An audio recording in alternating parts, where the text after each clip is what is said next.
rupiah ini. Harus dibiasakan.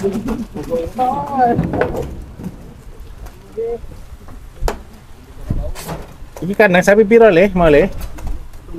Sapi siji, sapi nih. Sapi nih.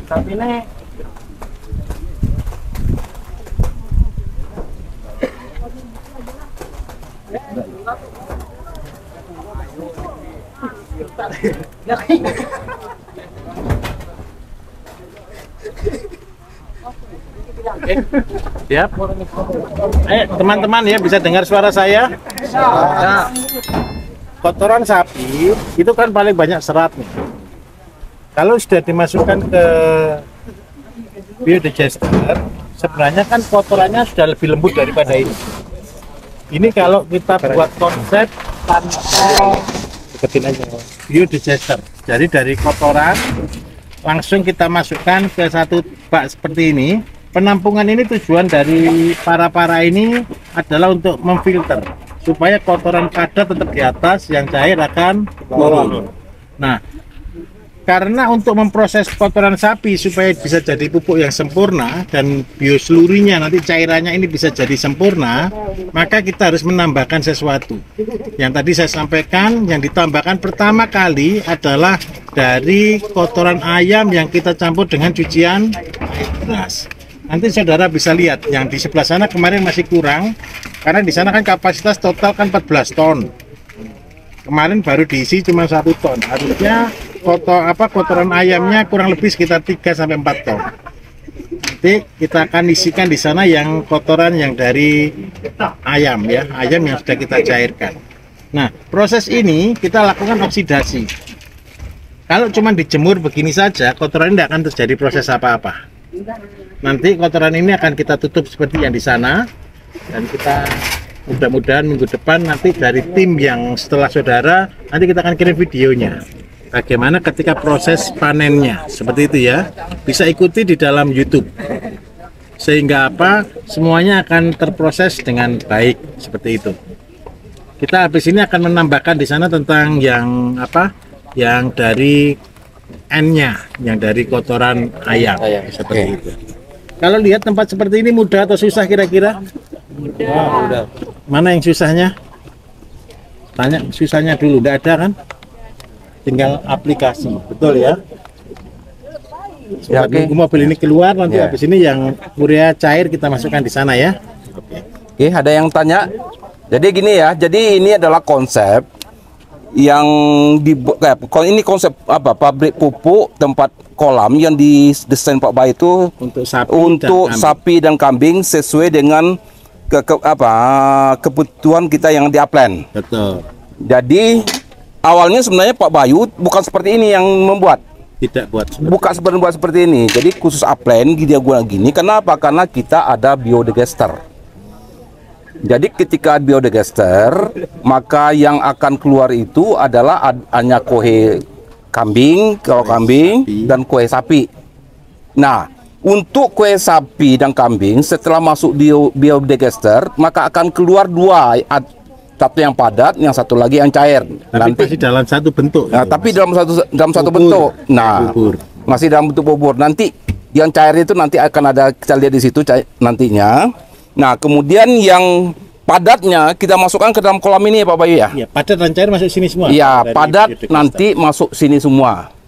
Jadi dari biodigester kita keluarkan setelah setelah biogasnya keluar, kemudian kita masukkan padatnya kemari. Betul. Ditambah dengan bioselurinya, airnya tadi. Nah, betul. Jadi nanti airnya itu kan tiap hari di biodigester itu akan mengalir terus. Iya. Tapi itu yang harus teman-teman tampung nanti. Itu penggantinya dari N cair. Iya, N cair tadi. Nah, air itu nanti akan dimasukkan kembali ke sini, kemudian dilakukan proses oksidasi. Nah, nanti oksidasi itu harus tiap hari kita putar. Nah, untuk memutarkan itu kita bisa mengharapkan itu kan butuh tenaga, bisa nanti dengan ember sendiri manual, tapi juga bisa dengan mesin pompa.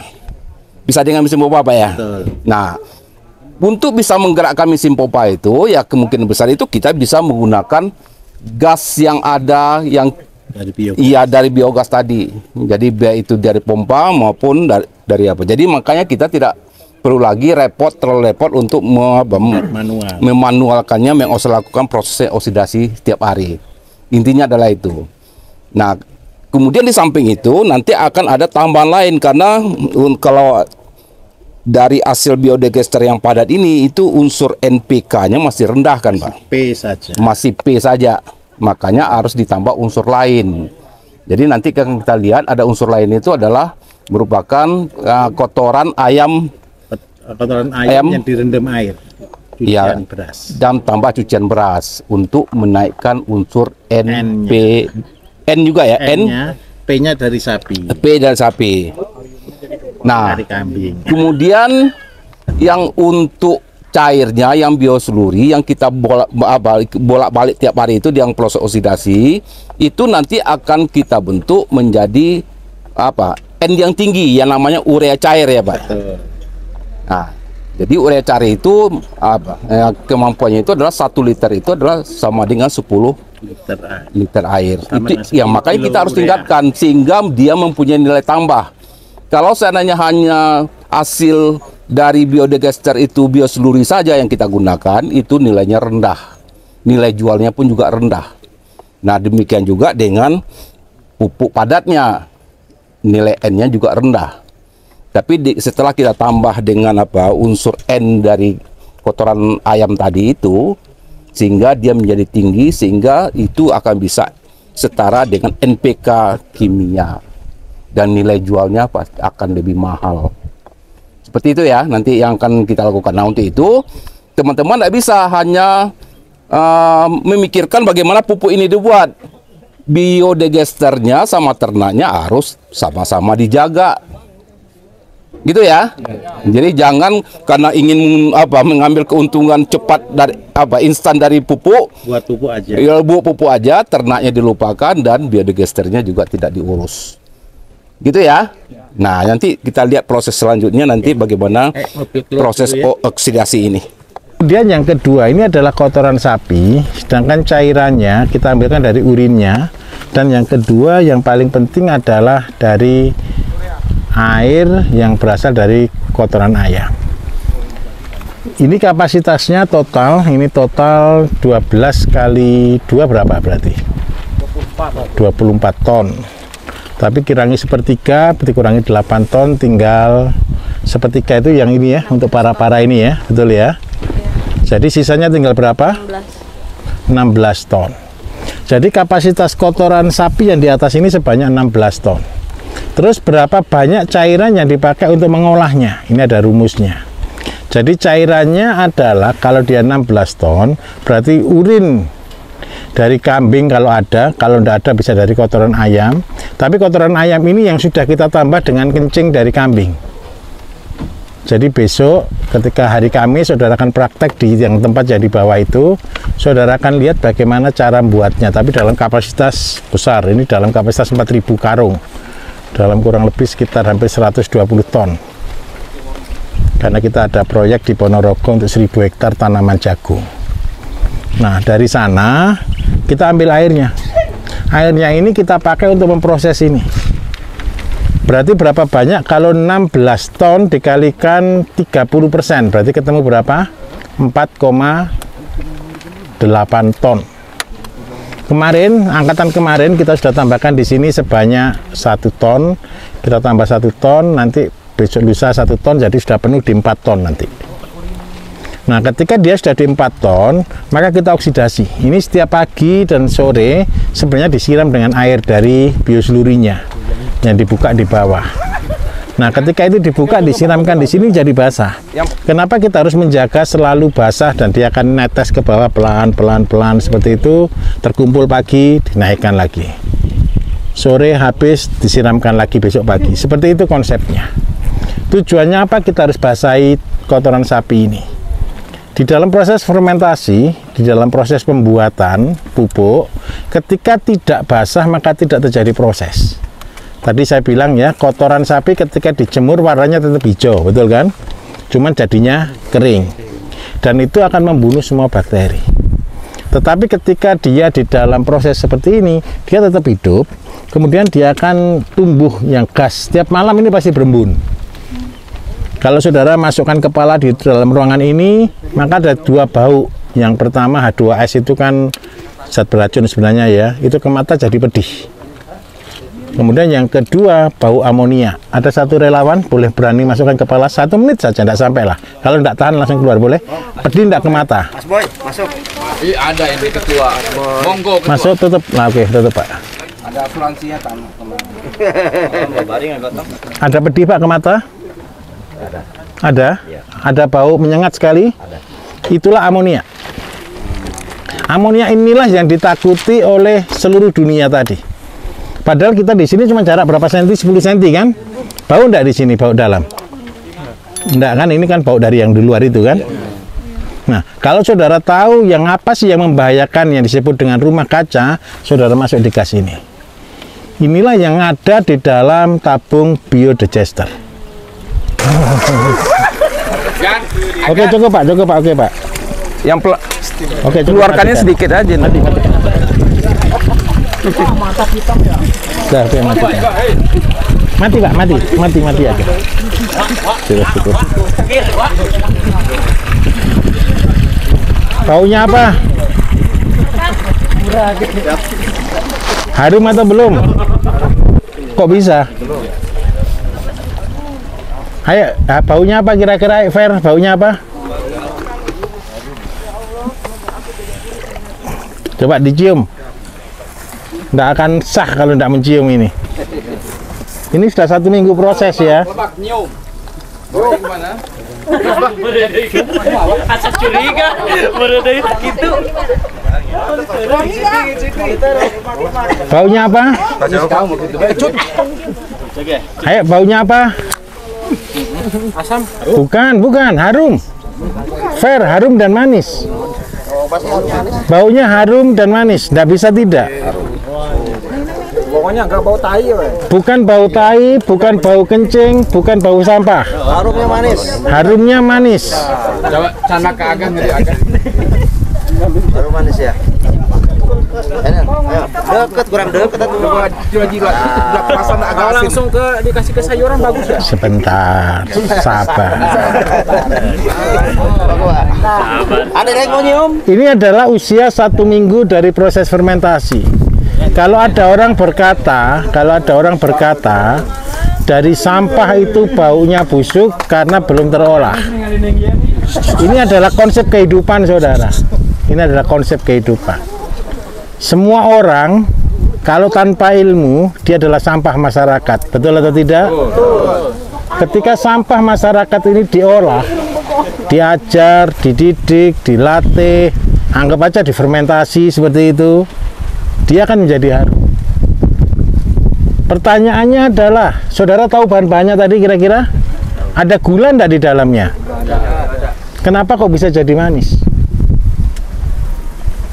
Ayo coba siapa yang belum mencium kalau baunya ini manis? Udah Jilatnya yang belum. Jangan dijilat. Kita tidak manusiawi. Ini baunya jadi manis, kayak ada gulanya. Terus yang kedua asam karena kayak keluar alkohol, betul ya? Menyengat seperti itu. Kenapa kok bisa terjadi seperti itu? Inilah proses oksidasi yang semi anaerob. Nah, ini secara hukum sama dengan saudara membuat dari tetes tebu. Padahal tidak ada tetes tebunya di dalamnya. Ini adalah full bakteri yang ada di dalamnya. Nah, kalau saudara kepingin membuat yang bagus, sebenarnya dari inilah yang dirubah menjadi nutrisi. Nutrisi itu apa? Nutrisi itu tanaman. Nutrisi tanaman itu sebenarnya, saudara, kalau pupuk itu adalah isinya bakteri. Tetapi kalau nutrisi itu adalah sesuatu yang dibutuhkan oleh tanaman. Seperti misal, saudara kepengen punya jagung yang besarnya sampai sejengkal, kasih nutrisi tinggi, dia pasti buahnya besar-besar. Saudara kepengen kepengen kopi yang buahnya banyak sekali, berisi dan berat, saudara kasih nutrisi di situ. Dari mana buat nutrisi? Dari limbah biosluri. limbah bioseluri yang dari biogas itu baunya seperti ini juga, tapi ini lebih harum karena di biogas tidak ada katalis. Kalau di sini ada katalis. Jadi bioseluri dari biogas itu tidak bau, dia cuma terfermentasi sempurna begitu aja. Nah, dari sana meningkatkannya seperti tadi, kita buat set PT atau kita buat nutrisi yang level paling tinggi. Kalau nutrisi itu berarti dari protein tinggi, protein mineral yang tinggi. Dari mana bahannya adalah kita biasanya gunakan dari ikan lele, bisa kita bisa gunakan dari limbah ikan, bisa kita bisa juga gunakan dari keong, yuyu, semua yang ada di alam, tanah yang dibuang oleh orang. Jadi sebenarnya contoh, saudara tanam padi, apa hama terbesar padi pertama yang dikeluhkan orang? Bukan, sebelum wereng itu baru tanam musuhnya keong. Betul kan? Keong saudara tumbuk, saudara kasihkan bebek boleh. Saudara tumbuk, saudara campur di sini, dia menjadi nutrisi. Kemudian yang kedua, di sawah yang sering rusak pematang apa? Bukan. Yuyu, betul ya? Tahu yuyu enggak? Kepiting sawah itu apa namanya? Yuyu kan? Ya, kumpulkan yuyu, tumbuk jadi satu, masukkan di sini, dia menjadi nutrisi bagi tanaman.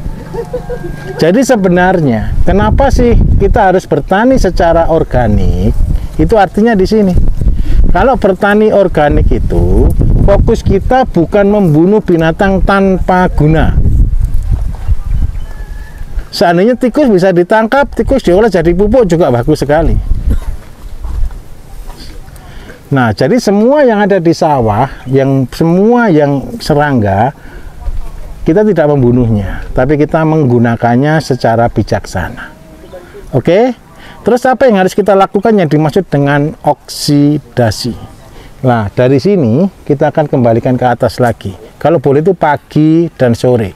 Karena apa? Yang atas tadi itu harus selalu basah. Tidak boleh kering.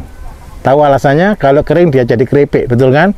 Kalau dia keripik bakterinya mati. Nah, karena itu kita harus siram pagi, sore kita siram. Saya minta tolong habiskan 1 ember, kita nyiram di sana ya. Estafet, ini 1, 2, 3, 4 saja.